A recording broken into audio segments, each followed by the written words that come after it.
خوش آمدید ناظرین، ایک بار پھر پروگرام کیجئے سوال میں، اور جو آپ نے سوالات پوچھے ہمارے ساتھ موجود ہیں جناب علامہ سید عباس عابدی صاحب، ان کے جوابات کی طرف بڑھیں گے۔ علامہ صاحب، حسنین صاحب نے آئرلینڈ سے جو سوال تھا ان کا کہ وہ جمعے کی نماز کی ادائیگی ارد گرد ان کی کوئی ایسی مسجد نہیں ہے، شیعہ مسجد نہیں ہے، تو اہل سنت بھائیوں کے ساتھ وہ نماز پڑھتے ہیں، تو اس حوالے سے اس مسجد میں وہ کس انداز سے نماز ادا کریں؟ پہلی بات تو یہ ہے کہ ان کو معلوم ہونا چاہیے، بلکہ تمام مسلمانوں کو معلوم ہونا چاہیے کہ اللہ کا گھر نہ شیعہ ہوتا ہے نہ سنی ہوتا ہے۔ ہم نے فرقوں میں تقسیم کر دیا خدا کے گھر کو بھی کہ شیعہ مسجد، سنی مسجد۔ کوئی مسجد اللہ کے گھر کے علاوہ کوئی اور نام اسے دیں گے تو ہم گنہگار ہوں گے۔ شیعہ مسجد کوئی نہیں ہوتی، سنی مسجد کوئی نہیں ہوتی، مسجد اللہ کا گھر ہوتا ہے۔ لہٰذا کہیں بھی کسی بھی مسجد میں وہ نماز تو پڑھ سکتے ہیں، عام نمازوں کی بات کر رہا ہوں، لیکن جمعہ کی جو ہے نماز کے شرائط ہیں، اگر وہ شرائط پورے نہیں ہوتے ہیں تو آپ سے جمعہ ساقط ہو جاتا ہے۔ اس دن آپ اس مسجد میں جا کر ظہر اور عصر کی نمازیں 4 رکعت پڑھیں گے، جمعہ کا دن ہی کیوں نہ ہو۔ آپ جمعہ کی نماز ایسے کی ابتدا میں نہیں پڑھ سکتے کہ جو ان شرائط پر پورا نہیں اترتا ہے کہ جو اہل بیت اطہار نے ہمیں بتایا ہے۔ لہٰذا نماز پڑھنے میں کوئی حرج نہیں ہے، مسجد بھی اللہ کا گھر ہے، لیکن جمعہ کے لیے شرائط ہیں، ان شرائط کے چونکہ پورا ہونے میں مسئلہ ہے، اس لیے انہیں ظہر اور عصر کی نماز پڑھنی ہے۔ صحیح ہے۔ اور شرائط کافی لمبے چوڑے یا ٹائم نہیں، شرائط چونکہ لمبے ہیں، 12 شرائط ہیں، تو میں ابھی انشاءاللہ نیکسٹ پروگرام میں، لیکن یہ کہ جیسے وہ بتا رہے ہیں وہ شرائط تو بنیادی طور پر نہیں پورے ہوتے ہیں۔ بالکل صحیح۔ اچھا، بہت شکریہ۔ خیر اللہ صاحب نے برمنگھم سے وہ جو اپنی جانوں پر ظلم کرنے کے حوالے سے وہ بات کر رہے تھے کہ جو اپنی جانوں پر بم باندھ لیتے ہیں، اپنے جسم پہ جو بم باندھنے والے ہیں، تو وہ ہی اعتراض کرتے ہیں ماتم کرنے لا پہ۔ تہلکوا انفسکم، وہ جو آیت ہے نا جس میں ہلاکت کی بات ہے، انہی لوگوں پہ وہ فٹ آتی ہے کہ جو خود کش حملہ کرتے ہیں اور اپنے آپ کو بھی برباد کرتے ہیں، جہنم میں جاتے ہیں، اور دوسرے لوگوں کو جو ہے نا اس دنیا سے اٹھانے کی کوشش کرتے ہیں۔ بے شک، جزاک اللہ۔ اچھا، غلام فرید صاحب نے پاکستان سے سوال پوچھا ہے کہ جو فقہ جعفریہ کے جو عموماً لوگ زیادہ جو فالو کرتے ہیں، ان کی داڑھی کی جو لمبائی اتنی لمبی نہیں ہوتی، یا جتنے بھی وہ بتا رہے تھے مٹھیاں، تو اس میں کیا یہ سنت کے خلاف نہیں ہے؟ ہرگز نہیں۔ دیکھیے، اللہ کے نبی کا جو دین ہے وہ کافی فلیکسیبل ہے، اس کے اندر آسانیاں ہیں۔ داڑھی رکھنا ضروری ہے، ٹھیک ہے، ہر مسلمان کو۔ صحیح۔ واجب بھی نہیں کہا گیا کہ داڑھی رکھیں، یہ کہا گیا کہ داڑھی مونڈنا، کلین شیو کرنا، یہ حرام ہے۔ داڑھی کو اگر کوئی کلین شیو کرے وہ حرام ہے۔ باقی اگر کوئی مختصر رکھتا ہے یا بڑی رکھتا ہے کوئی فرق نہیں پڑتا۔ سنیے، اگر داڑھی کسی نے نہیں مونڈا، شیو نہیں کیا، تو اس نے واجب فریضہ ادا کر دیا۔ اب اس کو ابھی آپ یہ نہیں کہہ سکتے کہ اس نے ایک دین کے حکم کو نظر انداز کر دیا۔ وہ عامل ہے، عمل کرنے والا ہے، اس نے ایک حرام کام نہیں کیا، داڑھی کو مونڈا نہیں۔ لیکن کتنی رکھی ہے اس کے مستحب کام ہے، ریکمینڈڈ چیزیں ہیں۔ اگر 40 قدم سے دور سے کوئی دیکھے آپ کو اور آپ کی داڑھی نظر آئے، اتنی ہو جیسے آپ کی داڑھی ہے، 40 قدم سے دیکھے تو آپ کی داڑھی نظر آتی ہے، تو یہ مستحب کام بھی پورا ہو گیا ہے، یعنی سنت واجب بھی آپ نے ادا کیا ہے، پلس سنت بھی آپ نے رسول اللہ کی ادا کر دی ہے صلی اللہ علیہ وآلہ وسلم۔ میکسیمم داڑھی جو آپ رکھ سکتے ہیں کہ جب آپ نے ایسا کیا تو آپ کی ٹھڈی کے اندر داڑھی ہو، اتنی بڑی ہو کہ ٹھڈی میں آ سکتی ہو، یہ میکسیمم ہے۔ اچھا، اس سے زیادہ ہوگی مکروہ ہے۔ اچھا، سائنٹسٹ بھی کہتے ہیں کہ جب داڑھی زیادہ ہوگی نا، اس سے زیادہ، اس میں بیکٹیریاز پیدا ہوتے ہیں، کھانے پینے میں جو ہے وہ اس کے اندر بیکٹیریاز پیدا ہوتے ہیں، انسان کے بدن کو نقصان پہنچاتے ہیں، وہ بال جو حد سے زیادہ بڑے ہوں۔ ٹھیک ہے، تو ہمارے یہاں یہ کہا جاتا ہے کہ میکسیمم آپ داڑھی رکھیں تو ٹھڈی تک رکھیں، اس سے زیادہ نہ بڑھائیں۔ اس سے کم ہو تو آپ نے واجب بھی پورا کر دیا ہے، مستحب سنت کا بھی پورا کر دیا، کیونکہ آپ داڑھی مونڈنے والوں میں سے نہیں ہیں، اور اللہ اگر عذاب دے گا نا اس معاملے میں تو ان کو دے گا کہ جو داڑھی مونڈ لیتے ہیں۔ تو داڑھی نہ مونڈے کافی ہے، اور داڑھی دور سے نظر آ جائے 40 قدم سے، اور یہ مستحب کام بھی ہے، سنت بھی ادا ہو گئی ہے۔ لیکن ضروری نہیں کہ کوئی اتنی داڑھی لمبی کرے کہ وہ ٹوائلٹ میں بھی بیٹھے تو داڑھی کو ہٹانا پڑے، صحیح جی اللہ اکبر، بہت شکریہ. اچھا، کاظم صاحب کا سرگودا سے سوال تھا، سید کی غیر سید کے ساتھ شادی اور پھر اولاد کی تک یہ جو بات مسئلہ پہنچ رہی ہے. بہت پرانا ہے اور علماء کرام نے مفصل اس پر گفتگو بھی کی ہے. جو صاحب ہیں پہلے تو انہیں یہ خود اپنے بارے میں بتانا ہے کہ وہ خود بھی سید ہیں جی یا غیر سید ہیں. ٹھیک. اگر آپ غیر سید ہیں تو آپ کو اس معاملے میں بار بار دلچسپی کیوں ہے؟ صحیح. اور اگر سید ہیں ہم، تو پھر آپ یقیناً شیعہ ہیں تو آپ کا کوئی مجتہد ہوگا، مرجع ہوگا جس کی آپ تقلید کرتے ہیں. صحیح آپ اپنے مرجع کی تقلید کے مطابق عمل کریں، مسئلہ حل کر لیں، کوئی ٹھیک. مسئلہ نہیں. ٹھیک ہے. لیکن یہ جو بعد والا سوال انہوں نے کیا کہ اگر کوئی غیر سید سے شادی ہوئی ہے، اس کے بچے بھی ہو گئے، تو کیا وہ نعوذ باللہ وہ حلال زادے نہیں ہیں؟ یقیناً وہ حلال زادے ہیں. جی ان کے حلال زادے ہونے پر کوئی شک نہ کرے، اور ان کی شادی بھی غیر قانونی اور غیر شرعی نہیں ہے، وہ شادی بھی اپنی جگہ پہ صحیح ہے. ٹھیک. لیکن آپ اپنے مرجع کی طرف رجوع کریں کہ کوئی غیر سید لڑکے کے سید زادی کے ساتھ نکاح وہ مرجع اجازت دیتا ہے یا نہیں دیتا ہے. بنیادی طور پر یہ جو کفو کا مسئلہ ہے نا، وہ بہت اہم ہے، اس پر بھی توجہ کریں. مگر یہ کہ کوئی مجبوری ہو، کوئی ایسی بات ہو کہ جس میں واقعاً کوئی اور چارہ کار نہ ہو، تو پھر ایک راہ حل ہے جو مجتہدین نے بھی بتائی ہے. لیکن سوال کرنے والے کے بارے میں بھی جاننا ضروری ہوتا ہے کہ سوال کرنے کے پیچھے کیا اس میں عزائم کار فرمائیں. جی بہت شکریہ. علی جان شاہ صاحب نے پہلے سوالات کے جو جواب انہوں نے حاصل کیا سراہا، بہت شکریہ سر آپ کا بھی. اور کنڈو کی نیاز سے متعلق وہ کہہ رہے کہ جو پہلے پاس میں جو چھپانا بالکل پڑتا تھا صحیح وہ بات، حالات ان اس کی طرح کے بالکل ہوتے بجا تھے. تھی جی. بات کہ ایک وقت تھا، تقیے کا زمانہ تھا، سخت پہرے تھے، جی. سخت مصیبتیں تھیں، اور کہا جاتا تھا کہ پھر وہ گھر سے باہر نہ لے کے جائیں کہ لوگوں کو پتہ چلے گا اور وہ حملہ کر کے نقصان پہنچائیں گے. لیکن اب تو وہ بات نہیں ہے، لہٰذا کوئی حرج نہیں ہے.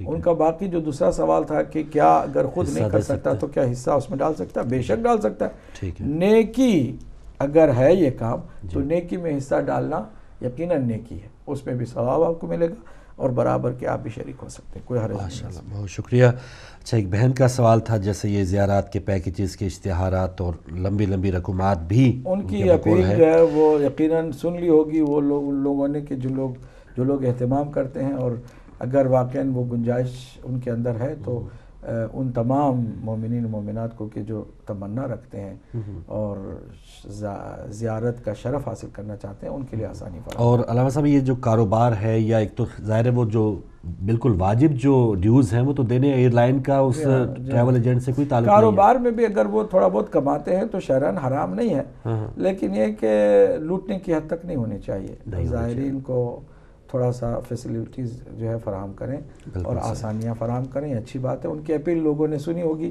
اور ہم تو امید یہی کرتے ہیں کہ جو اس کام میں مصروف ہیں وہ تھوڑا بہت توجہ دیں. بالکل صحیح، بہت شکریہ. ہاشم مرزا صاحب کا میسور سے انڈیا سے سوال تھا، جو ائمہ معصومین کی نمازیں وہ ادا کرتے ہیں اور سجدے کی جو دعا ہے وہ کہہ رہے ہیں کہ طویل ہوتی ہے. دیکھیں، مستحب نمازوں کو اگر آپ سجدہ شکر کے طور پر بجا لانا چاہیں تو کوئی حرج نہیں ہے کہ آپ اپنی زبان میں جو مانگنا چاہیں مانگیں. اللہ سبحانہ تعالیٰ آپ کی زبان اور آپ کے لب و لہجے سے زیادہ مانوس ہوگا. سبحان اللہ. نہ یہ کہ آپ کو عربی یاد کر کے ہی پڑھنا ہے. یاد کر کے پڑھنے کو دعا پڑھنا کہتے ہیں، دعا کرنا نہیں کہتے. دعا کرنے کا حکم ہے کہ آپ جو بھی چاہتے ہو کھل کر اللہ سے مانگیں. وہاں کوئی اور بھی نہیں ہوتا ہے. اب اپنے اللہ سے راز و نیاز کریں، کھل کے نیاز کریں. اچھا، دوسرا ان کا سوال تھا تلاوت قرآن پاک کے حوالے سے کہ ان کو نہیں پتہ لگتا کہ کہاں رکنا ہے کہیں نہیں رکنا. دعاؤں میں کچھ آیات ہوتی ہیں اور اس میں رموز اور کہاں وقف کرنا ہے کہاں نہیں ہوتا نہیں کرنا ہے وہ پتہ نہیں چلتا، تو کوئی حرج نہیں ہے. آپ جملوں کو توڑ توڑ کے بھی پڑھ سکتے ہیں، تھوڑا بیچ میں سانس لیتے رہیں تو اس میں کوئی گناہ نہیں ہوگا. اگر حتیٰ قرآن کی آیات کو بھی آپ نے مثلا اعوذ باللہ من الشیطان الرجیم کی جگہ پہ آپ نے بیچ میں وقفہ لیا، اعوذ باللہ کہا، پھر من الشیطان الرجیم کہا، تو آپ نے کوئی گناہ نہیں کیا. آپ آرام سے آیات کو رک رک کے بھی پڑھ سکتے ہیں، کوئی اس میں گناہ کی بات نہیں ہوگی. ٹھیک ہے، بہت شکریہ. نسیم صاحب کا جھنگ سے سوال تھا سورہ مائدہ کی آیت نمبر 6 کا. وہ کہہ رہے کہ جو حقیقی اور صحیح ترجمہ ہے مسا کرنا ہے یا پاؤں دھونا ہے. دیکھیے، میں تو صرف ایک جملہ کہوں گا معذرت کے ساتھ کہ اہل بیت اطہار سے جب ٹھان لی جاتی ہے کہ ہمیں لینا نہیں ہے دین، جی ہم نے اہل بیت سے نہیں لینا، ہاں جب آپ نے پہلے ہی بنیاد بنا لی ہے کہ ہمیں اہل بیت سے نہیں لینا، تو جہاں جہاں قرآن اور اہل بیت کا باہم مطابقت والا مسئلہ بھی ہوگا نا، اس کو ہم توڑ مروڑ کے ہی پیش کریں گے۔ ٹھیک ہے، اس آیہ کریمہ کے ساتھ نسیم صاحب کے میں ساتھ ہوں، ہر انسان مفسر نے یا مترجم نے ظلم کیا ہے۔ آیت کے لفظ کچھ ہیں، ترجمہ کچھ اور کیا جاتا ہے، صرف اس لیے کہ فقہ اہل بیت جیسا وضو نہ ہو جائے۔ جی وضو جو اہل بیت نے بتایا ہے اسی طرح کا وضو نہ ہو جائے اور ہم کو کچھ الگ کر کے دکھانا ہے، کیونکہ ہم ان سے لے کر آ رہے ہیں کہ جنہوں نے اہل بیت سے دین نہیں لیا، ہم نے ان سے لیا، تو انہوں نے کہہ دیا کہ سر کا مسا ہے لیکن پیروں کا مسا نہیں ہے، پیروں کو دھونا چاہیے۔ جی اب قرآن میں مسا کا لفظ ہے، اس کو بھی دھونے کا نام دے دیا گیا۔ یہ خود تعصب کی وجہ سے ترجمہ ہوا ہے، ورنہ آیت کو دیکھیں، میں آپ کی خدمت میں سناؤں، سنیں پورے ناظرین بھی۔ یا ایھا الذین آمنوا، اے وہ لوگوں جو ایمان لا چکے ہو، اذا قمتم الی الصلاۃ، جب تو نماز کے لیے قیام کرو، کھڑے ہو جاؤ، تو فاغسلوا وجوہکم، اپنے چہروں کو دھو، وایدیکم، اور اپنے ہاتھ دھو، جی الی المرافق، کوہنیوں تک۔ ٹھیک ہے، ٹھیک، یہاں پر کوئی مسئلہ نہیں ہے، دھونے کی بات آئی، جی چہرہ اور ہاتھوں کو دھو، دھو۔ وامسحوا، اور اب مسح کرو، کس کا؟ برؤوسکم، تمہارے اپنے سر کا، وارجلکم، اور اپنے پیروں کا۔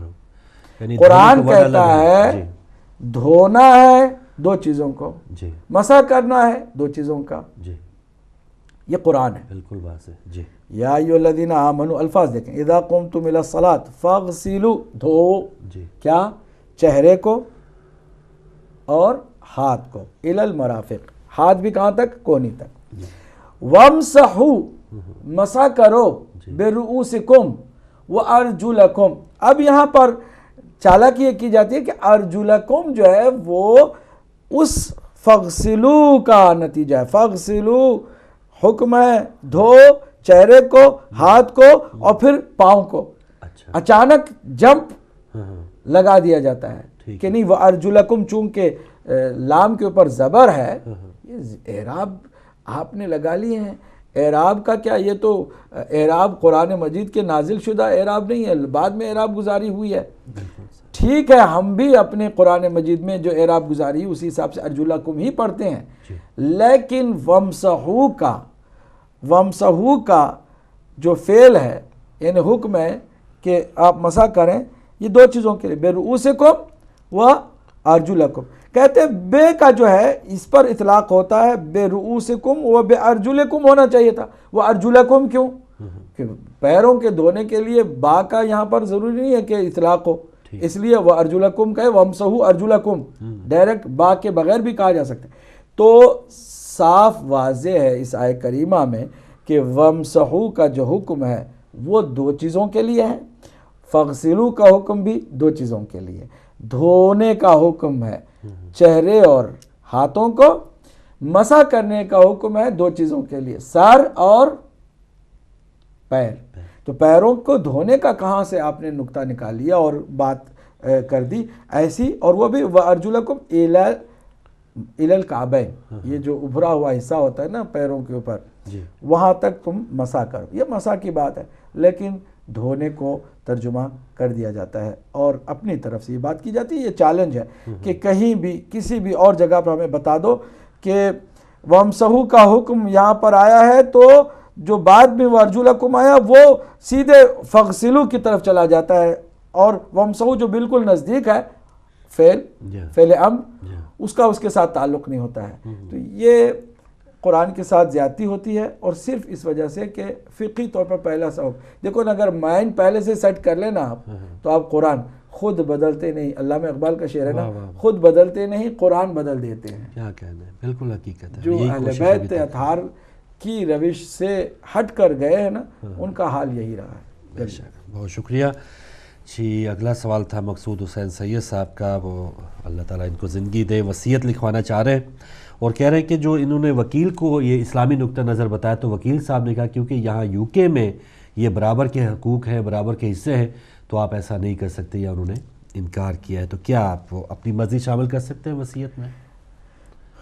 دیکھیے اسلام کا جو قانون ہے وہ یہ ہے کہ جیتے جی آپ کسی کو بھی کوئی بھی چیز دے سکتے ہیں، آپ کے لیے حتیٰ انصاف کی بھی شرط نہیں ہے. جتنا بھی آپ ریشو یا کوئی بھی تناسب کوئی آپ بھی اپنی فرق مرضی نہیں آپ پڑتا کی. ہے، کیونکہ باپ کو پتہ ہوتا ہے کہ کس بیٹے نے زیادہ خدمت کی یا کون بیٹا نیکی میں خرچ کرے گا، ٹھیک ہے. کون نہیں کرے گا. ٹھیک اگر وہ باپ اپنی صلاح دید پر ٹھیک ہے. اور اپنے اس علم پر کہ جو اس کو اپنی اولاد کا ہے اس کی بنیاد پر کسی کو زیادہ کسی کو کم دیتا ہے تو کسی کو بھی حق نہیں اعتراض کرے، کیونکہ اس کی اپنی کمائی ہے، اس کی اپنی ملکیت ہے، وہ اپنے جیتے جی کسی کو بھی کچھ بھی دے سکتا ہے. جی. اگر وہ وصیت کرتا ہے اور انصاف کے ساتھ ہر ایک کو برابر کا کرتا ہے قانون الہی کے تحت تو بھی کر سکتا ہے. ٹھیک ہے. جی. لیکن یہ جو کہا جاتا ہے کہ یہاں کا قانون الگ ہے، تو یہاں کے قانون کے مطابق آپ وصیت کروانا چاہتے ہیں یا الہی قانون کے مطابق وصیت کرنا چاہتے ہیں؟ الہی قانون اگر یہاں پر سمجھتے ہیں کہ مشکل ہے، نافذ نہیں ہو سکتا، تو بہترین اس کا حل یہ ہے کہ اپنے جیتے جی ہی ساری چیزوں کو بتا کے چلے جائیں. صحیح ہے. ٹھیک ہے. بہترین بات. لیکن ان کو غصہ بھی آتا رہتا ہے نا کہ ایک بار کسی کو زیادہ کچھ نواز دیا تو چلیں انصاف بھی کر لیں، اگر کرنا ہو تو اپنی زندگی ہی میں اس کو تقسیم کر دیں، تو کوئی مسئلہ ہے وصیت کا بعد کا مسئلہ ہی نہ ہو کہ بعد میں جھگڑا کرتے کیا رہیں. ہوگا کیا نہیں. جی. بہت شکریہ شاہ صاحب آپ کا بھی. عثمان فاروقی صاحب نے پاکستان سے سوال کیا کہ جو 22 رجب کی نیاز دی جاتی ہے اور نام مناسبت حضرت امام جعفر صادق علیہ السلام کی، تو نہ ان کا یوم ولادت ہے نہ شہادت ہے، تو اس کی کیا وجہ ہے؟ تو عثمان فاروقی سے میں سوال کرتا ہوں کہ یہ کہاں پر لکھا ہوا ہے کہ نیاز جب بھی دینا ہو تو یا ولادت پہ دینا یا شہادت پہ دینا؟ ہاں کوئی نہ کوئی مناسبت ہو تب بھی دینا. کوئی ایسی نہیں، کوئی بھی مناسبت ہو سکتی. اور یہ جو اتفاق سے مناسبت بتائی جاتی ہے ایک معجزے کا ذکر ہوتا ہے. ٹھیک ہے. امام جعفر صادق علیہ السلام کے وجود مبارک سے جو ایک معجزے کی نسبت دی جاتی ہے، اس ایک نسبت سے ہی آپ جو ہے خوشی منا سکتے ہیں، نیاز دے سکتے ہیں، اپنی حاجات اللہ کی بارگاہ میں رکھ کر کے امام جعفر صادق علیہ السلام کا وسیلہ دے کے ان کو قرار دے کے آپ دعا کے لیے ایسا کرنا چاہتے ہیں تو کیا حرج ہے؟ ضروری ہے کہ ولادت پر ہی یا یوم وفات پر ہی آپ کو یہ کرنا ہے؟ نہیں، ایسی کوئی ضرورت نہیں ہے. آپ بلکہ ہر شب جمعہ اگر معصومین کے نام پر کسی ولی خدا کے نام پر لوگوں کو بلائیں کھلا دیں، کوئی حرج نہیں ہے، یہ کوئی ضروری نہیں ہے. اور باقی جو بات ہے کہ ہمارے محسن صاحب نے بھی کہا تھا کہ کھلانا پلانا جو ہے یہ تو خوشی کی علامت ہے. ضروری نہیں ہے، کس نے کہا خوشی کی علامت ہے؟ ہم تو غموں کے ایام میں بھی کھلاتے ہیں. جتنا کھانا پینا محرم میں ہوتا ہے کسی اور مہینے میں نہیں ہوتا. کھلایا جاتا ہے، مولا حسین کے نام پر کھلایا جاتا ہے. حضرت ابو طالب علیہ السلام کی شہادت کے دن وہ کہہ رہے ہیں کہ اسی دن اگر 25 تاریخ کو شہادت امام موسیٰ کاظم ہے تو اس میں کھلانے والے خود بھی تھوڑا سا غم کا ماحول اس میں پیدا کریں، امام موسیٰ کاظم کا بھی اس میں ذکر کریں اور ان کے نام پر بھی کریں. کوئی حرج نہیں، کوئی گناہ نہیں کر رہے ہیں کہ آپ یہ خوشی آپ کے اوپر ہے ڈیپینڈ کہ آپ خوشی کا ماحول بناتے ہیں یا غم کا ماحول بناتے ہیں. کھلانے پلانے کی جہاں تک بات ہے آپ خوشی کے موقع پہ بھی کھلا سکتے ہیں، غم کے موقع پر بھی کھلا سکتے ہیں. یہ تو نہیں ہے کہ آپ کو غم کے موقع پر پابند کر دیا گیا کہ آپ نہیں کھلا سکتے. آپ کے اوپر ڈیپینڈ ہے کہ اس دن کو کس طرح مناتے ہیں. خوشی کے ماحول کو آپ نے کریٹ کیا ہے اور جانتے ہیں کہ امام کی شہادت ہے تو آپ خود گنہگار ہیں. لیکن اگر آپ نے اس کو بالکل اسی غم کے ماحول میں ہی امام موسیٰ کاظم علیہ السلام ہی کی شہادت کا ذکر کر کے ان کو ملحوظ خاطر رکھ کے اگر آپ نے مومن کو بلایا کھلایا تو یہاں پر بھی کوئی حرج نہیں ہے، کوئی گناہ نہیں ہے. یعنی مقصد تو اطاعت ہے، ان کی خوشنودی حاصل کرنا، خوشنودی ہے ان کے غم میں یا ان کی خوشی میں، کھلانے پلانے میں کوئی حرج نہیں ہے. بہت شکریہ. ظفر صاحب نے گجرات پاکستان سے پوچھا کہ مولا امام حسن علیہ السلام کی جب شہادت ہوئی تو اس وقت کس کی حکومت تھی اور آپ کو دفن ہونے کیوں نہیں دیا گیا مسجد نبوی؟ ہاں، یہ بھی ایک بہت بڑی اہل بیت اطہار علیہ السلام کی مصیبتوں میں سے ایک مصیبت ہے. سرکار کی رحلت کے فوراً بعد بضعۃ الرسول فاطمۃ الزہرا سلام اللہ علیہا ایک اکلوتی بیٹی ہیں، جوانی کے عالم میں اس دنیا سے گئی ہیں، لمحہ فکریہ چھوڑ کے گئیں. آج ہر مسلمان پوچھے اپنے آپ سے کہ آخر کیا ہوا تھا کہ بی بی نے خود کسی کو اس میں اپنے جنازے میں شریک نہ ہونے کی وصیت فرمائی. کیا وجہ ہے کہ رات کی تاریکی میں جنازہ اٹھایا گیا؟ کیا وجہ ہے کہ قبر کی بھی جو ہے وہ نشان کو مٹا دیا گیا، قبر کے نشان کو مٹا دیا گیا اور قبر میں مخفی رہی؟ یہ بہت عمدہ اور اہم سوال ہے کہ سوچیں کہ کیا ہوا تھا اگر سارا شیر و شکر تھے، سارے معاملات درست چل رہے تھے، کوئی مسئلہ ہی نہیں تھا، تو پھر یہ تو پہلی بیٹی تھی نا پوری دنیا میں، پورے عالم اسلام میں تمام صحابہ کے جو ہے سب سے زیادہ محبت کا مرکز ہوتی، اور جنازہ بھی دھوم دھام سے اٹھایا جاتا اور سیدہ کے جنازے کو لے جاتے، اور سید المرسلین، خاتم المرسلین، امام الانبیاء حضرت محمد مصطفیٰ صلی اللہ علیہ وسلم کے پہلو میں ان کی بیٹی کو دفناتے۔ کتنی شان و شوکت ہوتی، لیکن ایسا ہوا نہیں۔ اور یہی کہا جاتا ہے کہ چونکہ بی بی نے وصیت یہی کی تھی، تو آپ پوچھیں، سوچیں، غور کریں کہ آخر بی بی پر کیا مصیبت آئی تھی کہ آپ نے رات کی تاریکی میں اپنے جنازے کو اٹھانے کا حکم دیا اور کسی کو شریک ہونے کی اجازت نہیں دی۔ یہ ایک غور کرنے والی بات ہے۔ دوسری بات یہ کہ امام حسن کون ہے؟ جو رسول اللہ کے بیٹے ہیں، کہ یہ سیدہ ان الحسن والحسین سیدہ شباب اہل الجنہ، کیا پیغمبر اکرم سے زیادہ کسی اور کو قربت ان سے زیادہ حاصل ہو سکتی ہے؟ سوال بھی نہیں پیدا ہو سکتا۔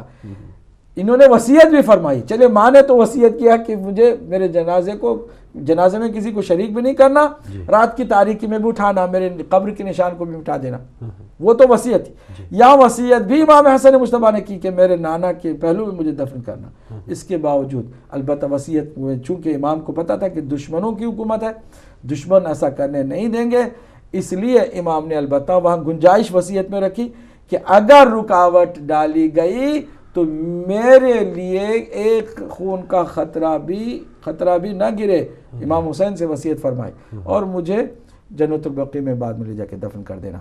اب جو وصیت پر عمل کرنے کے لیے امام حسین علیہ السلام گئے ہیں، اس وقت جو آزاد کردہ ہے امام حسن مجتبیٰ اور امام حسین علیہ السلام کا، وہ غلام ابن غلام مروان ہے، جو گورنر بنا ہے حاکم شام کی طرف سے، معاویہ کی طرف سے۔ اس انسان کے اندر اتنی بھی حمیت نہیں تھی، اتنا بھی خیال نہیں تھا کہ جنہوں نے آزاد کیا، اس کو پتہ ہے آپ کو کہ یہ پکڑا گیا تھا جنگ جمل میں اور یہ اسیر ہوا تھا۔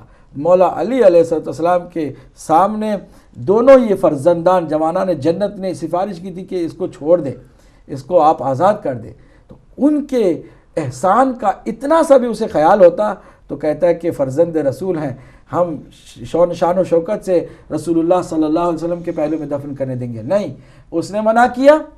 اور پھر حضرت عائشہ ام المومنین بھی جو ہے وہ بھی پیش رہی کہ نہیں، یہ تو میری جگہ ہے اور یہاں پر میں کسی کو دفن نہیں ہونے دوں گی۔ بہرحال ایک داستان ہے، بہت ہی زیادہ افسوسناک داستان ہے۔ یہاں پر اتنا ہی کہوں گا کہ اہل بیت اطہار علیہ السلام کے ساتھ حضور کی آنکھ بند ہونے کے بعد سے لے کے اب تک زیادتی ہو رہی ہے، اب تک ظلم ہو رہا ہے، اور مسلمان جب بھی ہوش کے ناخن لیں گے اور در اہل بیت پر آئیں گے اور دشمنان اہل بیت سے دوری اختیار کریں گے، تبھی انہیں اللہ کی جانب سے نعمتیں میسر ہوں گی۔ بالکل صحیح۔ اور صرف آخری 2 منٹ بچے ہیں اور دیکھتے ہیں اگر مکمل سوالات کے جوابات نہ آئے تو انشاءاللہ پھر اگلے پروگرام میں۔ تو ان کا ایک اگلا سوال تھا کہ سب عبادتیں کیا قبول ہوں گی یا جو احسن عبادات ہیں، انہوں نے ایک ورڈ یوز کیا۔ دیکھیں، اگر عبادت اس کے صحیح ارکان کے ساتھ ہو تو قبول ہوتی ہے۔ احسن جو بہتر ہے، بہتر عبادت تو ضرور ہے، قبولیت میں زیادہ اس کا مقام ہوگا۔ اگر انسان 2 رکعت نماز تمام شرائط کے ساتھ پڑھے، یہ قبول ضرور ہوگی، لیکن خضوع و خشوع بھی اس کے اندر شامل ہو، آنکھوں میں آنسو بھی آئیں، گڑ گڑا کے نماز بھی پڑھی جائے، وہ احسن نماز ہے، وہ تو بدرجہ اولیٰ قبول ہوگی۔ جزاک اللہ۔ حسنین صاحب نے منچسٹر سے، جو رسول خدا صلی اللہ علیہ وآلہ وسلم کی نسل ہے، بی بی فاطمہ سلام اللہ علیہ سے شروع ہوتی ہے، تو کیا مولا علی علیہ السلام کے سید نہیں تھے اور حضور کے کہنے پر؟ دیکھیے، سیادت کا جناب سیدہ کے بعد جو سلسلہ چلا ہے، ان لوگوں کے لیے یہ کہا گیا ہے کہ جتنے بعد میں پیدا ہوئے ہیں نا، وہ سیدہ کی نسل سے ہوں گے تو سید کہلائے جائیں گے۔ اس کا مطلب یہ نہیں ہے کہ سیدہ سے پہلے مولا علی علیہ السلام ہیں یا حضرت ابو طالب ہیں یا حضرت عبداللہ ہیں یا حضرت عبد المطلب ہیں، یہ سید نہیں ہے، یہ سادات کا ہی گھرانہ ہے۔ حضرت ابراہیم علیہ السلام کی نسل سے حضرت اسماعیل سے جتنے بھی وہ عظیم شخصیات کی جنہوں نے نور محمدی کو اپنے صلب میں رکھا، اللہ نے جن کی پشت میں نور محمدی اور نور علوی کو رکھا، وہ سب کے سب سید و سالار ہیں، ان کے سرداری میں کسی کو بھی شک نہیں کرنا چاہیے۔ لیکن اس کے بعد والے لوگوں کے لیے کہاں سے اس کا اثر چشمہ ہے، تو ہم بتاتے ہیں کہ بعد والے لوگ سیدہ سلام اللہ علیہا تک ان کا سلسلہ ملتا ہے تو وہ سید ہیں، اور اگر سیدہ تک نہیں ملتا ہے تو وہ سید نہیں کہلاتے ہیں، یہ ہم نے بتایا جی۔ اچھا، آخری سوال، امامت، خلافت اور ولایت کے جو معنی پوچھتے ہیں محمد ریاض صاحب اٹلی سے۔ امامت اللہ کی جانب سے وہ منصب ہے کہ جو حضور کے بعد، سرکار دو عالم صلی اللہ علیہ وآلہ وسلم کے بعد امت کی قیادت کے لیے منصب جو ہے وہ اللہ نے مقرر کیا، اور وہ 12 امام ہیں۔ خلافت جانشینی کو کہتے ہیں، خلیفہ جانشین کو، سکسیسر کو کہتے ہیں، اور ایک آدمی جب جاتا ہے تو اس کی جگہ پر جو آتا ہے وہ جانشین ہوتا ہے۔ خلافت کے معاملے میں بھی چونکہ یہ ہمارے امام ہیں لیکن نبی مکرم کے خلفاء ہیں، یہ ہمارے خلفاء نہیں ہیں، ہمارے جانشین نہیں ہیں، نبی مکرم ان کے جانشین ہیں، تو بیک وقت وہ خلیفہ بھی ہیں، امام بھی ہیں، لیکن امام ہمارے ہیں، خلیفہ رسول اللہ کے ہیں۔ ٹھیک ہے، آگے بڑھیں۔ ایک لفظ ولایت، ولایت اللہ سبحانہ وتعالیٰ نے انہیں سرپرستی کا حق دیا ہے، تصرف کا حق دیا ہے کون و مکان میں، اللہ کی تمام مخلوقات پر ان معصوم ہستیوں کو اللہ نے تصرف کا اختیار دیا ہے، اسی لیے ہم یہ لفظ ولایت استعمال کرتے ہیں۔ تو جو معصومین ہیں، حضور کے بعد جو 12 امام ہیں، وہ امام ہیں ہمارے، خلیفہ ہیں رسول اللہ کے، اور اللہ کی جانب سے انہیں ولایت ملی ہے، تو وہ نمائندہ خدا ہیں اور ہم پر تصرف کا حق رکھتے ہیں۔ ماشاءاللہ، جزاک اللہ۔ علامہ صاحب آپ کا بہت شکریہ، آپ نے ٹائم دیا، جوابات مکمل ہو گئے۔ ناظرین آپ کا بھی بہت شکریہ جن خواتین و حضرات نے سوالات پوچھے۔ انشاءاللہ پھر اگلے جمعرات کو اگلے پیر کو دوبارہ انشاءاللہ اسی پروگرام میں ملاقات ہوگی، تب تک کے لیے اجازت دیجیے، اللہ حافظ۔